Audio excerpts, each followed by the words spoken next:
ஆதியாகமம் அதிகாரம் 1. ஆதியிலே தேவன் வானத்தையும் பூமியையும் சிருஷ்டித்தார். பூமியானது ஒழுங்கின்மையும் வெறுமையுமாய் இருந்தது. ஆழத்தின் மேல் இருள் இருந்தது. தேவ ஆவியானவர் ஜலத்தின் மேல் அசைவாடு கொண்டிருந்தார். தேவன் வெளிச்சம் உண்டாக கடவது என்றார்.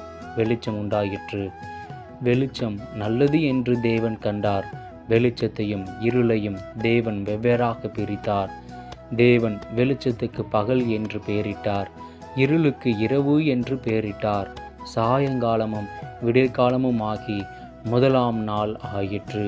பின்பு தேவன் ஜலத்தின் மத்தியில் ஆகாய விரிவு உண்டாக கடவது என்றும் அது ஜலத்தினின்று ஜலத்தை பிரிக்க கடவது என்றும் சொன்னார்.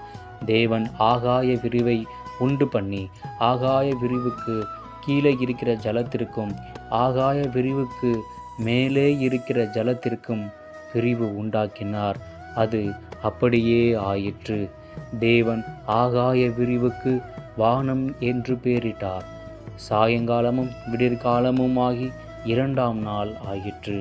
பின்பு தேவன் வானத்தின் கீழே இருக்கிற ஜலம் ஓரிடத்தில் சேரவும் வெட்டாந்தரை காணப்படவும் கடவது என்றார்.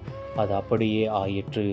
தேவன் வெட்டாந்தரைக்கு பூமி என்றும் சேர்ந்த ஜலத்திற்கு சமுத்திரம் என்றும் பெயரிட்டார். தேவன் அது நல்லது என்று கண்டார். அப்பொழுது தேவன் பூமியானது புல்லையும் விதையை பிறப்பிக்கும் பூண்டுகளையும் பூமியின் மேல் தங்களில் தங்கள் ஜாதியின்படியே கொடுக்கும் கன்னி விருட்சங்களையும் முளைப்பிக்க கடவது என்றார். அது அப்படியே ஆயிற்று. பூமியானது புல்லையும் தங்கள் ஜாதியின்படியே விதையை பிறப்பிக்கும் பூண்டுகளையும் தங்கள் ஜாதியின்படியே தங்களில் தங்கள் விதையுடைய கனிகளை கொடுக்கும் விருட்சங்களையும் முளைப்பித்தது. தேவன் அது நல்லது என்று கண்டார். சாயங்காலமும் விடியற்காலமுமாகி மூன்றாம் நாள் ஆயிற்று.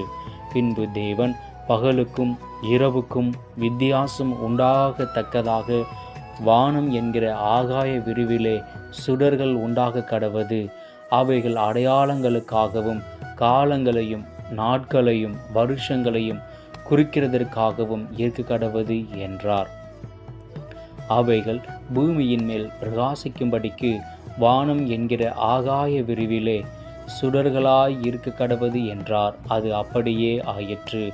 தேவன் பகலை ஆள பெரிய சுடரும் இரவை ஆள சிறிய சுடரும் ஆகிய இரண்டு மகத்தான